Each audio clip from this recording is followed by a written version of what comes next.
Hello student, इस video में देखते हैं मल्टी प्रोसेस शेड्यूलिंग। ठीक है, नाम से लग रहा मल्टी प्रोसेसर मतलब हमारे पास एक से ज़्यादा प्रोसेसर है, उनकी शेड्यूलिंग करना। ठीक है, तो ये बेसिक सा कॉन्सेप्ट है। इसमें क्या क्या चीज़ें इंप्लीमेंट होगी, क्या किस किस टाइप के, दो टाइप ऑलरेडी देख रहे हैं आप, दो टाइप के आपके हैं इसमें। ठीक है, तो सबसे पहला सिंपल सा कॉन्सेप्ट, अभी तक हमने जो भी वीडियो देखे थे, जो भी हमने पाइप लाइनिंग देखा, जो भी हमने इससे पहले ग्रेन पैकिंग और शेड्यूलिंग देखा, वो सारे के सारे जो थे वो केवल और केवल एक प्रोसेसर के लिए थे। मतलब एक सिंगल एलयू पे ही, एक प्रोसेसर पे हमारा एग्जीक्यूट हो रहा था। ठीक है, तो वहाँ पर हमने शेड्यूलिंग देखा। लेकिन अभी हमारे पास जो कॉन्सेप्ट है, ये कॉन्सेप्ट क्या है, हमारे पास हमारे कंप्यूटर में एक से ज़्यादा सीपीयू है। मतलब थोड़ा सा अमीर उमीर है। ठीक है, तो आपके पास एक से ज़्यादा सीपीयू है, थोड़ा सा अच्छा कंप्यूटर ले रखा है जिसमें मल्टीपल सीपीयू आपके पास हैं। जैसे खास करके जो मिनी प्रोसेसर होते हैं, मेन फ्रेम होते हैं, उसमें मल्टीपल सीपीयू होते हैं। अब उसके पास जो टास्क आएगा, ऑब्वियस सी बात है, वो टास्क जो है एक सीपीयू अकेला करेगा। तो मतलब क्या हुआ इतने सारे सीपीयू लगाने से। ठीक है, तो ऐसे सिनारियो में हमारा जो होता है कॉन्सेप्ट आता है मल्टी प्रोसेसर शेड्यूलिंग में, जहाँ पर अब हमारे पास नंबर ऑफ प्रोसेस जो है, मतलब जॉब जो है हमारे पास बहुत सारे हैं।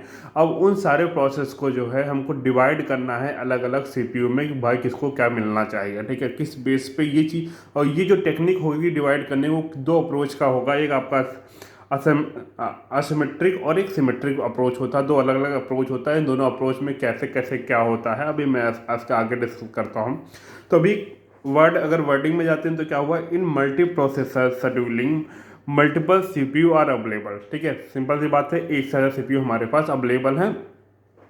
लोड शेयरिंग बिकम पॉसिबल, मतलब लोड शेयरिंग मतलब जो भी आपके पास लोड है, पहले लोड जो था केवल एक ही प्रोसेसर के ऊपर ही था। अब यहाँ पर क्या हो, वो शेयरिंग जो है पॉसिबल हो सकती है कि जो भी हमारा काम है वो अलग अलग लोगों में, अलग अलग प्रोसेस में, सीपीयू में डिवाइड किया जा सकता है। Distributed among as available process, जो भी अब हमारे प्रोसेसर अवेलेबल हैं वो सब में जो है डिस्ट्रीब्यूटेड किया जा सकता है। बेसिक सा कॉन्सेप्ट है। ठीक है, अब भाई एक आदमी अकेला काम करेगा तो थोड़ा सा ज़्यादा प्रॉब्लम होगी। अब लेकिन अब मल्टीपल लोग होंगे तो काम करेंगे तो अभी से बात है, जो है आपका लोड जो होता है वो कम हो जाता है, शेयर हो जाता है। सिंपल सी बात है, ये सिंपल सा अभी बोलना चाह रहे हैं। ठीक है, multi process scheduling is more complex as compare to single processor scheduling. लेकिन हाँ, ये भी बात है, अभी हमारे पास जब हमारे पास एन नंबर ऑफ जो है प्रोसेस आते हैं, तो हमने देखा सिंगल प्रोसेसर शेड्यूलिंग में तो थोड़ा सा सिंपल हो जाता है, जो ठीक है, वो किसी तरीके से हैंडल कर लेते हैं। अब हमारे पास मल्टीपल सीपीयू हमको मल्टीपल चीज़ें देखी होंगी कि हमारे पास मेमोरी,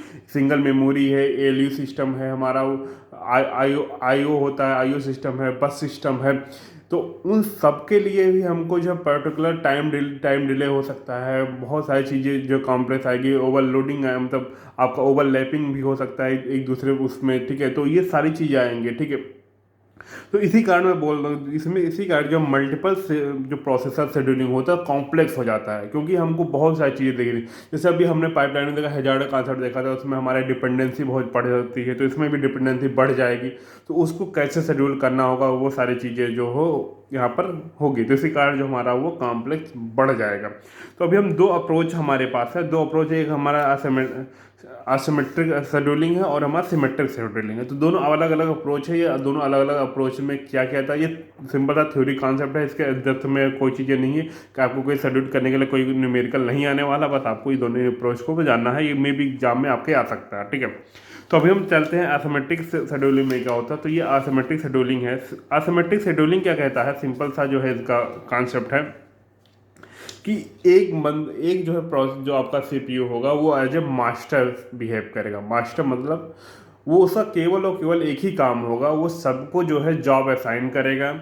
ठीक है, बताएगा भैया तुमको क्या करना है। जैसे सिंपल सी बात है, जो एक डिपार्टमेंट का होता है, मैनेजर होता है। मैनेजर क्या करता है, सब में अपना काम डिस्ट्रीब्यूट कर देता है। तो मैनेजर कुछ काम हम नहीं करता है, उनका काम क्या होता है, सबको काम असाइन करना, भैया तुमको करना क्या है। ठीक है, तो वही हमारा मास्टर होता है। और बाकी स्लेव होते हैं, स्लेव मतलब नौकर चौकर होते हैं। वो लोग क्या करते हैं, जो मैनेजर काम असाइन किया है, जो काम है उसको काम कर देना, बस इतना ही काम होता है। तो यहाँ पर क्या होता है, इस अप्रोच में मास्टर स्लेव अप्रोच भी कह सकते हो, या इसमें असिमेट्रिक अप्रोच कहते हैं। तो इसमें क्या होता है हमारा, in this scheduling approach all scheduling decision IO processing, resource allocation are handled by single processor which is called master. ठीक है, सिंपल सी बात है कि जो भी हमारे शेड्यूलिंग डिसीजन होंगे, जो IO प्रोसेसिंग होगी, जो रिसोर्स एलोकेशन होगा, सबका सब जो है एक ही प्रोसेसर द्वारा किया जाता है, जिसको मास्टर प्रोसेसर बोला जाता है। ठीक है, and other processor execute only the user code, मतलब अदर प्रोसेस क्या होता है, यूजर कोड केवल एग्जीक्यूट करें, तो जो भी प्रोग्राम होता है उसको एग्जीक्यूट करते हैं, इन्हीं को जो है स्लेव बोला जाता है। ठीक है, this is simple and reduce the need of data sharing. ठीक है, तो ये सिंपल है भी है और रिड्यूस, क्योंकि एक ही प्रोसेस सब काम शेड्यूलिंग का मेन काम कर रहा है, तो अभी बात है सिंपल, तो सिंपल वे में काम चल जाता है। ठीक है, this entire scenario is called the asymmetric multi processing. ठीक है, बोला जाता है इसको। ठीक है, अब इसमें देखो क्या है, हम यहाँ पर मल्टीपल सीपीयू है, मेमोरी है, आईओ है। तो ये हमारा जो फर्स्ट सीपीयू है, ये हमारा ये मास्टर है। ठीक है, यही हमारा होशियार है सबसे ज़्यादा इसमें। ठीक है, इसी काम जो है ये समझे मैनेजर है। ठीक है, ये इनके सारे चेले हैं, मतलब ये यहाँ पर जो है CPU 2, CPU 3, CPU 4 जो है इसके चेले हैं। तो इनका खाली काम होगा जो है, जो मास्टर ने बोला है वो काम कर देना। ठीक है, तो मास्टर जो है क्या काम होगा, इसका काम होगा शेड्यूलिंग डिसीजन, जो भी शेड्यूल करना प्रोसेस को शेड्यूलिंग करता है। आईओ प्रोसेस, आईओ से रिलेटेड कोई प्रोसेस हो वो भी यही करेगा। ठीक है, रिसोर्स एलोकेशन, तो किस CPU को कौन सा रिसोर्स देना है, वो भी इसका काम भी वही होगा। मतलब घूम फिर के एक ही काम क्या करेगा, ये काम जो है बैठ के खाली जो है लोगों को बताएगा, भैया तुमको करना क्या है, किस चीज़ का यूज करना है। ठीक है, और बाकी जितने स्लेब होंगे, ठीक है, CPU 2, CPU 3, CPU 4 जो है स्लेब होंगे, जो मास्टर ने जो किया है उसको रन कर देना, उस कोड को रन कर देना। जो कोड रन करने के बाद फाइनली जो है उसको कंबाइन कर देना। कंबाइन कौन करेगा, मास्टर ही करेगा। ठीक है, तो यहाँ पर यूजर प्रोसेस, जो भी मेमोरी में क्या होगा, यूजर प्रोसेसर होगा, OS होगा। अभी से ऑपरेटिंग सिस्टम तो चाहिए, बिना ऑपरेटिंग सिस्टम को तो होगा नहीं, हो नहीं सकता, तो ऑपरेटिंग सिस्टम चाहिए। और यूजर प्रोसेसर जो भी प्रोसेस होता है वो जो है यहाँ से निकाला, यही मेमोरी से यहीं से जो है फैच किया जाएगा।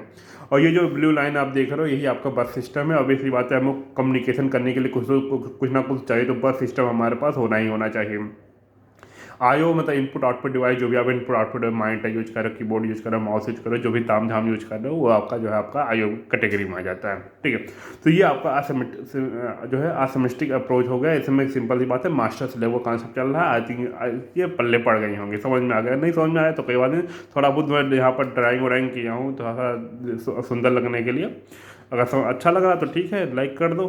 ठीक है, नहीं तो कोई बात नहीं, ताम झाम देखा जाएगा। नेक्स्ट देखते हैं हमारा जो है वो सिमेट्रिक अप्रोच। सिमेट्रिक अप्रोच जो कहता है कि इसमें क्या होगा, जैसे वहाँ मास्टर स्लेव हमने देखा था, इसमें क्या होगा जो है, हर प्रोसेसर अपने आप में मास्टर और अपने आप में स्लेव होगा। मतलब हर प्रोसेसर खुद का जो है अपना काम कर रहा होगा। ठीक है, तो यहाँ पर क्या होगा, the second approach use symmetric multi processing where each processor is self scheduling, मतलब खुद अपना एक प्रोसेसर तो खुद को ही शेड्यूल करेगा। ठीक है, मतलब कोई इसके लिए मास्टर नहीं होगा, हम किसी के अंडर में नहीं काम करेंगे, हम खुद को अपना शेड्यूल कर लेंगे। ठीक है, ये सब हीरो वाले कॉन्सेप्ट है। ठीक है, मतलब खुद अपना काम कर रहा, किसी के अंडर में काम नहीं कर रहा। ठीक है, all processes may be in the common ready queue or each processor may have its own private queue for ready process। ठीक है, मतलब आपने ऑपरेटिंग सिस्टम पढ़ा होगा, उसमें मालूम होगा कि आपके जितने प्रोसेस होते हैं, ठीक है, वो क्या होते हैं, एक रेडी क्यू में पड़े होते हैं। उसी रेडी क्यू से निकाल के एग्जीक्यूट किया जाता है। रेडी क्यू मतलब ना, डाटा स्ट्रक्चर जो क्यू का है वही क्यू। ठीक है, डाटा स्ट्रक्चर में जो आपने क्यू पढ़ा था कॉन्सेप्ट, उसी क्यू की बात की जाती है। तो रेडी क्यू होता है वो सारे, जैसे रेडी क्यू में क्या होता है, इस तरह से क्यू होती है।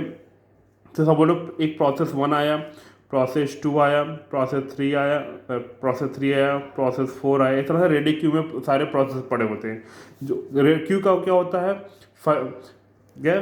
First in first out. ठीक है, जो पहले आएगा वो पहले जाएगा। तो प्रोसेस 1 आया, मतलब यहाँ से इंसर्शन हो रहा है, तो यहाँ से आपका जो है प्रोसेस 1 निकला, फिर प्रोसेस 2 निकला, प्रोसेस 3 निकला। इस तरह से हमारा वो होगा।